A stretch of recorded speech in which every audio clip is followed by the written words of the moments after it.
Hey everybody, welcome back. Thanks for taking the time to watch Hello Good Game. We're continuing Magic the Gathering Arena Guide for Beginners today. Previously, we took a look at all of the deck archetypes, breaking them down in depth: aggro, control, mid-range. Today is Combo's turn, so it's a very special video. Combo decks are some of the most attractive within Magic the Gathering, at least for myself. They have huge firework finales, which I'm a big fan of. So in today's video, we're going to take a look at what is a combo deck. Our end goal is to build you a combo deck. But before we do that, we're going to have to get you up and standing on your feet and aware of all of the different principles, archetypes, strategies, and customs incorporated within building combo decks in Magic the Gathering. So first up, what is a combo deck? Then what are its strengths? What are its weaknesses? Then we're going to get into some examples of combo decks, kind of break down how they work.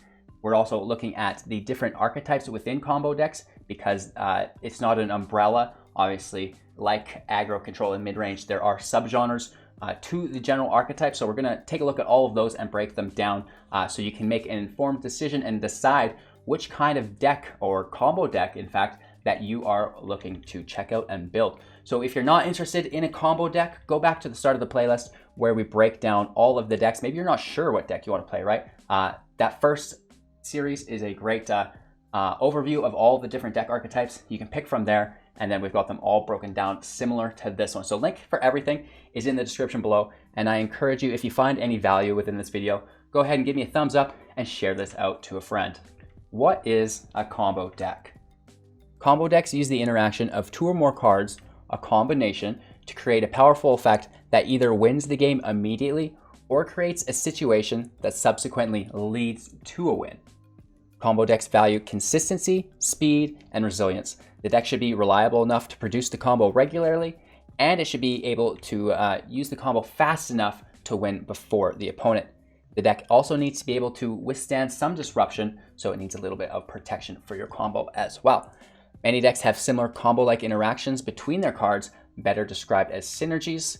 Good combos make use of mana acceleration, card drawing, and engines, creating consistency and becoming something far greater than the sum of its parts. What makes combo decks good, and then what makes them bad? What are their strengths, and what are their weaknesses? Well, some of the strengths are that they thrive in best of one games, where the opponent is caught off guard and doesn't really prioritize removal for your specific combo pieces. You're able to win the game in a single turn as early as turn 4 and consistently on turn 5 and 6. Often use less than flattering parts that don't really warrant removal from your opponent's perspective, that eventually result in combined value that is now too far gone and snowballed that can't be dealt with efficiently. Some of the weaknesses in combo decks, they're really easily sideboarded against, so they must incorporate heavy disruption or protection within their sideboard. Some combo decks abandon their combo altogether in best of 3 matches after the first game and adopt an entirely new playstyle for games 2 and games 3. They rely on a small number of cards that can be easily dealt with answers like Unmoored Ego and Necromantia, taking them right out of their hand, out of their library, directly out of play into exile. So that's really going to take that key piece from your deck, and lots of the times that will kill a combo deck if it isn't built correctly. There's a very high chance of winning on turn 4 and turn 5, like we spoke about. However, the longer the games go on, the less that this win rate is there. So there's a very low win rate off the start because aggro decks can often beat combo decks. However, in that turn 4, turn 5 slot, like we've seen in episode 1 of this series, combo decks dominate. But after turn 5, they really fall off.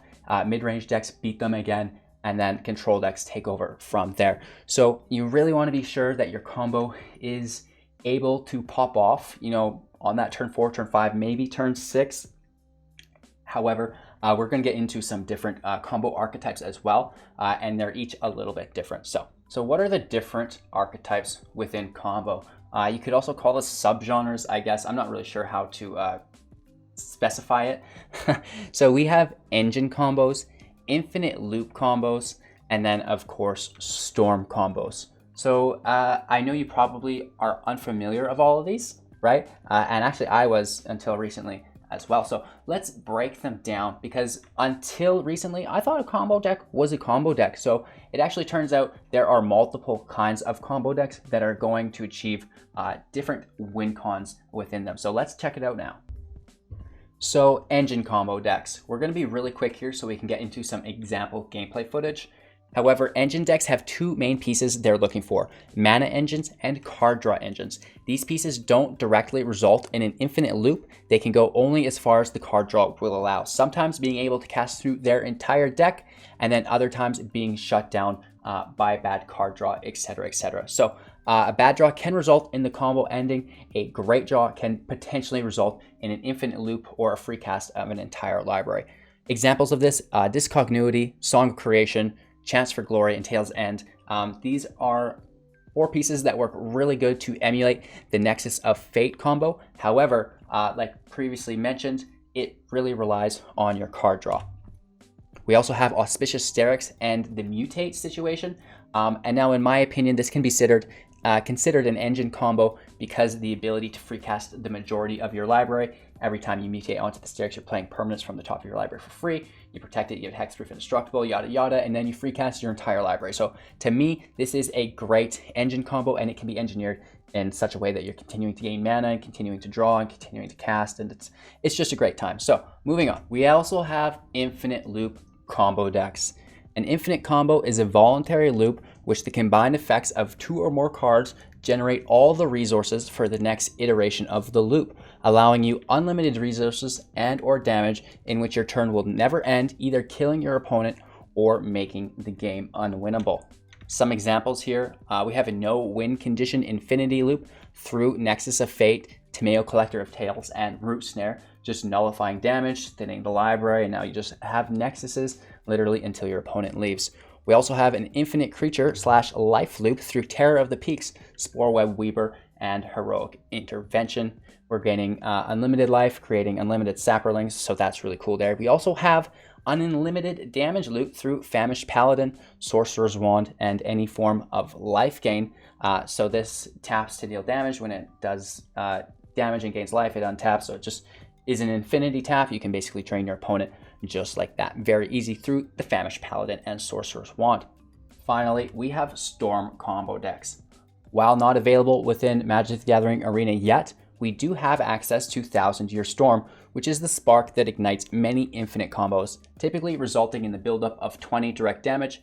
However, value loops do exist for true jank players.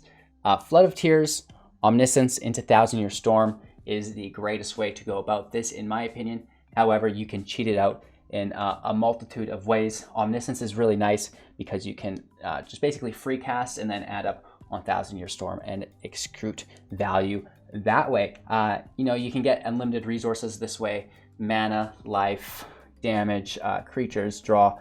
It's all here with 1000 Year Storm. Now, typically, we do use the Storm effect. It's a mechanic on creatures and spells, which is really cool. It's similar, so be sure to check that out if you're interested. However, it's not in Arena yet, so we're not going to cover it today. So I wanted to showcase a couple decks for you guys, so I grabbed some gameplay footage. First up is Dovin, Thorn of the Dusk Rose. Whenever you gain life, he's going to deal that much damage to your opponent. We combined Revenge with it, right? So we're going to be doubling our life total and having our opponents. So when you double your life total, you're going to deal that much damage to your opponent, plus their life total gets halved to start that. So you see just how much damage we did there. Next up, we have a Sultai combo, which is really, really cool. It goes around Underworld Dreams and Peer into the Abyss. So we're making our opponent draw cards, and by making him draw cards, he's taking damage. So typically, this is something that would affect our opponents not so negatively, right? 1 damage per card. That's not so bad. It's not something that really warrants a lot of removal like we talked about. However, when we toss Peer into the Abyss, he's going to have to draw half of his library, and then he takes a huge amount of damage from that, right? So it is a 7-drop, which I know we said we like to pop off on turn 4 and turn 5, and then we're going to start losing the game. However, the Sultai variant here has adapted a control style, so it's got a lot of removal through things like Extinction Event, which is going to help us survive to the point where we can get our combo off, right? So we wipe on maybe turn 4 and turn 6, then we can get our combo off on turn 7, just like we did here. Our opponent draws 24 cards, takes 12 damage, and then takes an additional 23 damage from Underworld Dream. So an absolutely rewarding and satisfying combo. When we get so many triggers on the stack like that, oh, my heart grows. So we also have cool things like Terror of the Peaks and our Spore Web Weaver. So this is really cool because we can give our creatures indestructible, right? And then whenever a creature enters the battlefield, Terror of the Peaks deals damage equal to its power to target creature. And then the Spore Web Weaver, whenever it gets dealt damage, it creates a 1/1 Sapperling and you gain 1 life. The 1/1 Sapperling re-triggers the Terror, and now you have indestructible. So you can do this in an infinite loop as many times as your little heart desires, creating infinite 1/1 Sapperlings, gaining infinite life. There are a lot of clicks involved, as you'll see though, so that is the only downside to this. However, it is quite rewarding, and having your opponent realize what's happening at a certain point is fun. It's kind of cool to see how long until they realize that it's just an unrecoverable situation. So we talked about the different kind of combo decks, right? So this is one of those situations where it doesn't win the game immediately, but it does result in a situation that is unwinnable, and you could just do this forever. In Arena, it gets a little bit harder. You can't just say, well, I have you in an infinite loop. You do have to play it out because of the way it works, and we also do have time limits within Arena, so it gets a little bit different, and you are restricted how you would not normally be within paper. But again, you do not need to worry about that. You should have at least gotten enough value from it to make the game nearly unwinnable for your opponent. For example, if you really wanted to, you could go up to 1,000 life here, and is he really gonna deal 1,000 damage to you before he mills himself? I don't know. It would be a very hard comeback even at that. So it's pretty cool that we're able to make unlimited spiders and such. Next up, we jump into Historic with a brand new combo. Now this is actually very powerful. It's Boros tokens or Nihilus tokens. Your first step is to flood the field with as many creatures or tokens as possible. Secondly, transmogrify one of them. You search your deck for the only creature, which is Craterhoof Behemoth, which gives all of your creatures +X equal to the number of creatures you control, plus they all get trample. So it's a great way to go absolutely nuclear on your opponent as early as turn 4. So we talk about combos that you want to be hitting on turn 4 and turn 5. This is it. This is going to be consistent enough to beat out the aggro decks without playing all of the control on the back end like we had to do with Underworld Dream. So there's no control in this deck. It's just flooding the field with tokens. We have Transmogrify. If we can't get it, the late game drop is a Luca for 5, which his minus ability does the same thing. And look at this damage that we put on our opponent. That is massive. We're attacking with 4 6/6s and a 10/10. Woof! Last but not least, I wanted to showcase one of my favorite. It's the Storm combo deck. Now we don't have Storm as a mechanic in Arena yet. It's not been added. However, they were kind enough to give us 1,000 Year Storm, which is just as good, if not better. So 1,000 Year Storm, whenever you cast an instant or sorcery, you copy it for the number of instances or sorceries that you've cast before it. So it kind of scales and avalanches out of control. So this is a really cool deck in which we first flood the field with permanents, this being artifacts, enchantments, stuff like this. So we have Guild Globe, Witching Well, Wolf Willow Haven, Narset on board. Next up, Flood of Tears, which is a little expensive. It does cost 6. However, we have the ability to ramp through artifacts, so potentially on turn 4, ideally, which is going to bounce all non-land permanents back to their owner's hand. If you bounce 4 or more non-land permanents of your own, you get to cast something from your hand for free. In this case, we're casting Omniscience, which is insane. And then we're going directly into our sideboard with Fae of Wishes, granted ability, right? We get to pull any card we want from our sideboard. Boom, 1,000 Year Storm hits the field. We already have played our Omniscience, which means now we get to free cast anything from our hand, and our instances or sorceries now will stack up the count on Thousand Year Storm, which is really cool. So we basically play our library, try to get a couple more mana out, or get another Fae of Wishes or something to get into our sideboard again, right? So ideally you get the Fae back on the field through your artifact mana that you top deck, and then you discard 2 cards, get it back into your hand. You play Granted. Granted is your first stack on Thousand Year Storm. Then we can grab Mastermind's Acquisition. We cast that. Now it copies itself, so we get 2 cards from our sideboard. We grab another one, which is great, and then we can grab the Thousand Year Scholar, which brings back instances or sorceries from our graveyard, and it just goes from there. So there's so many different routes that you can take with this deck. Once you have Thousand Year triggering, we can destroy all their lands. We can just go do infinite damage. I've done 1 billion damage. You can gain 1 billion life, and once you've gained 1 billion life, you'll deal damage to yourself, which is really cool. You can draw all the cards that you want, right? So you can do literally anything you want with Thousand Year Storm. That's how powerful it is. So one of my favorite combo style decks within Magic and Magic the Arena more specifically. However, it is a little bit harder to get there and maybe not as competitive as, say, the Boros combo that can just hit for lethal on turn 4, right? So that's absolutely incredible. But all different combo styles are equally as fun in different ways. So now that we've talked about what a combo deck is, the different kind of combo decks, we showcased some examples of those different variants, and then we even went through some gameplay footage that I acquired today of some sick combos currently available. So how do you build combo decks? Well, there's a couple baseline rules that are really helpful to follow. Number 1, you pick your combo or your win condition. That's the first step within building your combo deck. This could be 3 or fewer cards that will directly result in victory or place your opponent in an unwinnable position. The second thing that we want to do is to include ways to find our combo. So you've seen us using Grim Tutor to find Peer into the Abyss and Underworld Dreams. Tutors are absolutely amazing. It's a way to increase the amount of another card that you have, basically.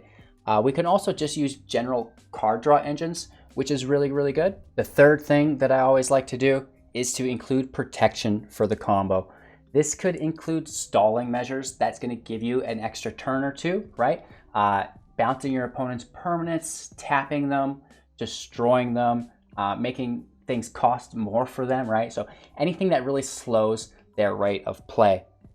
This could also include anti-disruption or protection. So giving your permanents hexproof or indestructible is a great way to disrupt them as well. Counter magic, a negate, an absorb, etc., etc. Number 4, have a backup plan. Attaching a combo to an already consistent deck is a great way to include a backup plan in case your combo is dealt with early on. We have things like Unmoored Ego and Necromentia available. This can dig into your hand and your library, your graveyard, and remove combo pieces from the game. This is absolutely crippling, and when we are playing best of 3, more than likely option against combo decks. So you really need to be protecting against that, and if you can't protect it against it, you have to have that plan B, right? So usually these decks will include creatures or damage spells able to still close out the match if needed. So we have a few more things. Number 5, you want to have a sideboard plan. Now this is a plan for your opponent's sideboard. It's a little bit different in a combo deck. Remember that combos are very weak to multiple matches, as the opponent already knows exactly what you're going to do. Some combo decks will even abandon the combo altogether in game 2 or game 3 to bring a different strategy, or they bring in mass protection / disruption to ensure they can execute their combo. It may be too much to rely on consistently pulling off your combo on turn 4 when your opponent knows exactly how to beat it, and he gets the ability to mulligan looking for that card to beat it in his opening hand. Here's a quick bonus tip though for you guys. Include cantrips within your combo decks as often as possible to mitigate the loss of value through disruption, right? So a cantrip is a slang term used to refer to a spell that draws a card in addition to its other's effects. So they're usually minor and can therefore be said to replace itself, so you're not really losing that card advantage.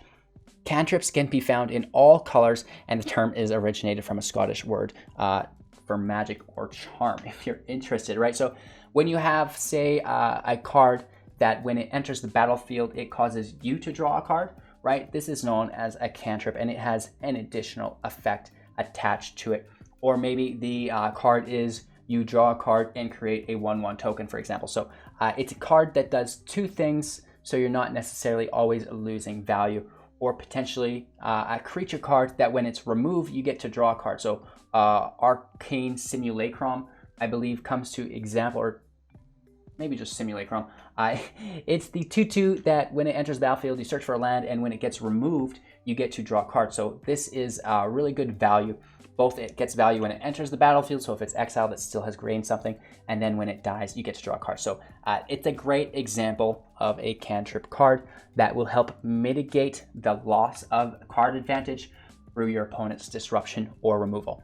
All right, congratulations on making it this far through an MTG Arena guide for beginners, how to build a combo deck. I hope you're ready to dive in. We've covered all of the boring shenanigans. It's out of the way. Oh, learning. At least we just get to listen to it, right? So let's go ahead, fire up our client, and we are gonna make a combo deck live, incorporating the principles, guidelines, customs, all that jazz that we just absorbed earlier on. So get ready, open up your client, let's get to it. Oakley dokley, time for the fun part, kids. We fired up our client, it's time to make a combo. Honestly, I think the coolest thing right now is Veto. It's good in Standard, it's good in Historic. There's so many ways to make Veto Thorn of the Dusk Rose work. And again, we were talking about Revenge. So Revival/Revenge. Revival is great because it can bring him back from the graveyard. If he gets removed, Revenge is just the 2-card combo that's going to win you the game. So we know that we want to gain life. So it's an easy search just to kind of fill out the deck with supporting synergies.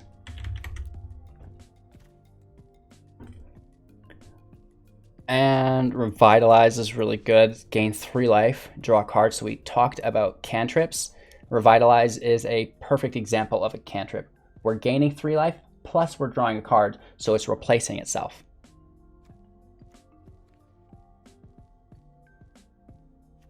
Helioid looks good. Happily Ever After is kind of cool, except for we both gain life, so it doesn't really work out the way you'd want it to. Cauldron Familiar does a really nice amount of damage. Mire Trident helps us gain life as well. So mill 2 cards, gain 2 life. That helps our revival from the grave if we so need. Black Lance Paragon can be flashed in for life gain. So that's pretty cool. Just looking for more life gain, I suppose. Gift of Paradise is a decent amount of life. That's not so bad. Bond of Flourishing is kind of cool as well, but I'm not sure we want to stray away from Orjov. It is pretty nice just to be rocking those 2 colors. So, Sentinel's Mark can give an enchanted creature life gain, which is probably pretty good. Really, anything with life gain is good. We're already at 48 here as well, so that could be getting close here. So, gaining twice X life is pretty decent as well. So, we could toss a couple of those in, and then we also have you know, the destroy artifacts and enchantments here as well. So very good utility. The Scorpion is absolutely incredible as well. Noxious Grasp. This could be a good form of disruption for our opponent, but it's only if he has removal, right? So, or a green permanence, I should say. So it's kind of weird. Bastion of Remembrance. I don't mind. I really don't. We also have Cruel Celebrant, which is quite nice here as well. Just kind of re-triggering those effects. If he gained more than 3 life, they lose 3 life. So this, the Vampire could be nice as well. Obviously, Bellhaunt Basilica and Oath of Kaya are really nice. So we're just over adding and then we'll subtract afterwards, right?